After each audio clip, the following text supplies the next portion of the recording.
नमस्कार. आज आपण खास करून कर्नाटक राज्यातील सर्वात लोकप्रिय शहर आणि राजधानी बेंगलोर विषयी माहिती घेणार आहोत.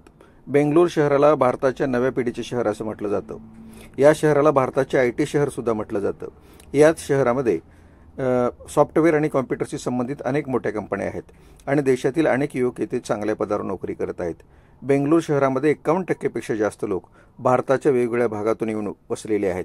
बेंगलोर शहराला गार्डन सिटी ऑफ इंडिया असेही म्हटले जाते. 1905 मध्ये सर्वात पहिल्यांदा विजेची सुरुवात बेंगलोर शहरामध्ये झाली. बेंगलोर शहरामध्ये मार्केटमधून सर्वात पहिल्यांदा इलेक्ट्रिक लाईट चमकली होती. आज पूर्ण भारताच्या तुलनेत बेंगलोर शहरामध्ये सर्वात जास्त पब आहेत, ज्यामुळे बेंगलोर शहराला पब कॅपिटल ऑफ इंडिया नावाने सुद्धा ओळखतात. संपूर्ण भारतातील सर्वात जास्त घनता म्हणून सुद्धा बेंगलोर शहराला श्रेय जाते. 1000 पेक्षा जास्त मंदिरे, 400 पेक्षा जास्त मस्जिद, 100 पेक्षा जास्त चर्च, 3 गुरुद्वार, 2 बौद्ध विहार आणि 1 आग्नेय मंदिर यामुळे शहर संस्कृती आणि धर्माने नटलेले आहे. बेंगलोर शहर डेक्कन पठारावर 900 मीटर म्हणजेच 3000 फूट उंचीवर स्थित आहे आणि हे भारतातील प्रमुख शहरातील सर्वात उंच शहर आहे. ही गोष्ट तुम्हाला नक्कीच आश्चर्याची वाटेल, कारण आतापर्यंत वैज्ञानिकाला दिले जाणारे नोबेल पुरस्कार सर्वात जास्त बेंगलोर शहरामधील वैज्ञानिकांना दिले आहेत. संपूर्ण भारताच्या तुलनेने सर्वात जास्त ताणतणावाचे वातावरण बेंगलोर येथील लोकांवरच असते. त्यामुळेच येथील लोक कधी ट्रेनने पुढे जातात तर कधी अनेकदा अडचणीत सुद्धा सापडलेले आपल्याला दिसतात. पूर्ण जगाच्या तुलनेने सर्वात जास्त इंजिनियर आपल्याला बेंगलोर शहरामध्ये पाहायला मिळतील. सध्याच्या काळात बेंगलोरमध्ये 77 पेक्षा जास्त इंजिनिअरिंग कॉलेजेस आहेत. भारताच्या तुलनेने सर्वात जास्त आपल्याला रस्त्यावर फिरणारी कुत्री सुद्धा निश्चितपणे बेंगलोर येथेच दिसतात, कारण येथे 37 व्यक्ती मागे एखादा कुत्रा चावलेला व्यक्ती आपल्याला दर काही तासामध्ये आपल्याला दिसतो. बेंगलोरमध्ये जवळजवळ 280 पेक्षा लहान मोठे जास्त तलाव आहेत आणि अतिक्रमणामुळे काही तलावाचा आता पत्ता सुद्धा लागत नाही. भारताच्या तुलनेने सर्वात जास्त सिगरेट या ठिकाणीच विकल्या जातात. बेंगलोर शहराची लोकसंख्या 12 कोटीच्या आसपास आहे. 1956 पर्यंत कर्नाटक राज्य बनेपर्यंत बेंगलोर पहिले मैसूरची राजधानी होते आणि त्यानंतर बेंगलोरला कर्नाटकची राजधानी म्हणून घोषित केले गेले. वाढत्या आयटी सेक्टरमुळे आणि स्टार्टअपमुळे बेंगलोर शहराला भारताची सिलिकॉन व्हॅली असे सुद्धा म्हणतात. भारतातील मोठमोठ्या प्रमुख कंपन्या जसे विप्रो, इस्रो, इन्फोसिस, HCL यांची मुख्यालये बेंगलोर शहरामध्ये आहेत. बेंगलोर शहराला भारतातील सर्वात वेगाने ओळखले जाणारे आणि विकसित होणारे शहर म्हणून सुद्धा ओळखले जाते. इंडियन इन्स्टिट्यूट ऑफ सायन्स, ज्याला त्याच्यानंतर इंडियन इन्स्टिट्यूट ऑफ मॅनेजमेंट आणि त्यासोबतच क्राइस्ट युनिव्हर्सिटी यासारख्या अनेक शैक्षणिक संस्था आणि संशोधन संस्था बेंगलोरमध्ये स्थित आहेत. बेंगलोर शहरामध्ये अनेक एरोस्पेस संघटना आहेत, जसे की Hindustan aeronautics limited, national aerospace laboratory. Bangalore नावाची उत्पत्ती 12व्या शतकामध्ये झाली होती. जेव्हा राजा वीराबालाला एका जंगलात हरवले होते तेव्हा त्यांना एक वृद्ध महिलेने उकडलेली सोयाबीन खायला दिले होते. अशा प्रकारे त्यांनी या जागेला बेंडा काल उरू हे नाव ठेवले. कालांतराने त्याचे नाव बेंगलुरू असे झाले. बेंगलोर भारतातील एक सर्वात मोठे शाकाहारी शहर म्हणून सुद्धा ओळखले जाते. 2012 मध्ये सुरू झालेला बेंगलोर लिटरेचर फेस्टिवल बेंगलोर शहरातील सर्वात मोठा साहित्य उत्सव म्हणून सुद्धा गणला जातो. बेंगलुरूमध्ये भारतातील एकमेव कार्टून गॅलरी आहे, ज्यामध्ये देशभरातील व्यंगचित्रकारांची कामे केली जातात. Indian institute of cartoonist Bengaluru येथे आहे आणि तिथंच त्याचं आयोजन केलं जातं. भारतातील सर्वात जुने radio club Bangalore amateur radio club 1959 मध्ये स्थापन झालेले आहे. बेंगलोर शहरात सर्वात मोठ्या आयटी कंपन्या असल्यामुळे बेंगलोर शहरामध्ये सर्वात जास्त ब्रॉडबँड इंटरनेट कनेक्शन आहेत. फ्री वायफाय सुविधा देणारे बेंगलोर हे भारतातील पहिले शहर आहे. दक्षिण भारतातील प्रसिद्ध रवा इडलीचा शोध बेंगलोर शहरामध्येच लागला होता. 1930 मध्ये पहिल्यांदा नोबेल पुरस्कार जिंकणारे डॉक्टर CV रामन हे बेंगलोर शहरातील होते.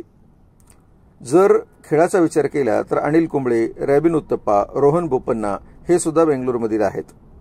बेंगळुरू शहरामध्ये 1000 पेक्षा जास्त प्रजातीची फळे आणि फुले बहरलेली दिसतील. लालबाग, बोटॅनिकल गार्डन बेंगलुरूमधील सर्वात प्रसिद्ध पर्यटन स्थळे आहेत. बेंगलुरू कन्नड चित्रपटाचे प्रमुख केंद्र आहे. क्रिकेट आणि फुटबॉल हे बेंगलुरू शहरातील सर्वात लोकप्रिय खेळ आहेत. बेंगलुरू हे भारतातील कर्नाटक राज्याच्या आग्नेयाला येते. ते म्हैसूर पठाराच्या मध्यभागी आहे. बेंगलुरूला जात असताना जाणे येणे सोयीचे असल्यामुळे तिथे जाणारे सर्व मोठ्या शहरापासूनचे प्रमुख रस्ते आहेत. बेंगलुरूला रस्त्याने जाता येतं, रेल्वेने जाता येतं आणि हवाई मार्गे सुद्धा जाता येतं.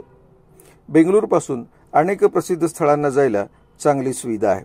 जशा पद्धतीनं थंड हवेचं ठिकाण म्हैसूर, पलीकडच्या बाजूला जर बघायचं झालं तर तिरुपती या ठिकाणी सुद्धा बेंगलुरूहून जाता येतं. बेंगलुरूला जाण्यासाठी मुंबईवरून पुण्यावरून सुद्धा अतिजलद सगळ्या सुविधा आहेत. बेंगलुरू शहर अत्यंत शांत, प्रसन्न म्हणून ओळखलं जातं. बेंगलुरू शहरात जसे खाद्यपदार्थांची सगळ्यात मोठी रेलचेल आहे, त्याच पद्धतीनं अनेक घरासमोर एक तरी वृक्ष लावला जातो.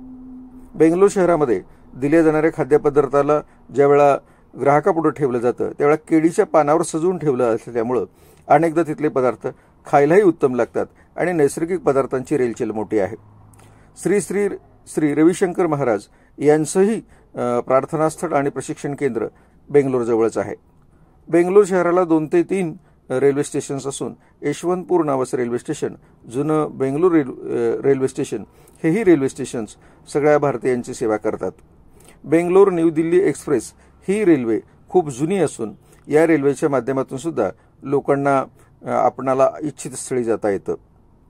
त्याबरोबरच बेंगलुरू शहराचा खूप मोठा इतिहास असा आहे की या शहरामध्ये अनेक चांगले लेखक, कवी, चित्रकार, साहित्यिक यांचा सहवास आहे. बेंगलुरू शहरामध्ये वर्षभरातले जवळजवळ 10 ते 11 महिने फक्त दीर्घ आणि कडक पावसाळा सोडला तर कोणत्याही वेळी तुम्ही जा, इथलं वातावरण अत्यंत आल्हाददायक आहे. बेंगलुरूमध्ये राहणारे पुरुष आणि स्त्रिया ज्या पद्धतीने स्वच्छ पांढरे कपडे परिधान करणारे दिसतात, त्याच पद्धतीनं महिलांना फुलांचे गजरे वापरण्याची सवय आहे. तर वेगवेगळ्या ईश्वराची साधना करताना फुलांचा मोठ्या प्रमाणात वापर होतो. शहरामध्ये विविध प्रकारचे तळे असल्यामुळं किंवा तलाव असल्यामुळं तर तिथलं प्रसन्न वातावरण आणि तिथलं वातावरण थंड राहण्यासाठी सुद्धा मदत होते. बेंगलुरू शहर हे अत्यंत प्राचीन आहे, अत्यंत सुधारित आहे, अत्यंत प्रगत आहे, अत्यंत लोकसंख्येच्या दृष्टीने घनताशील आहे. तरीसुद्धा बेंगलुरू शहराचं एक वेगळं असं वैशिष्ट्य आहे. विविध क्षेत्रातल्या पारंपरिक क्षेत्रामध्ये काम करणाऱ्या लोकांना बक्षीस म्हणून सुद्धा बेंगलुरू इथं वेगवेगळ्या प्रशिक्षणासाठी पाठवलं जातं. साहित्य, संस्कृती आणि स्पर्धात्मक तयारीमध्ये बेंगलुरू हे सर्वोच्च स्थानी आहे.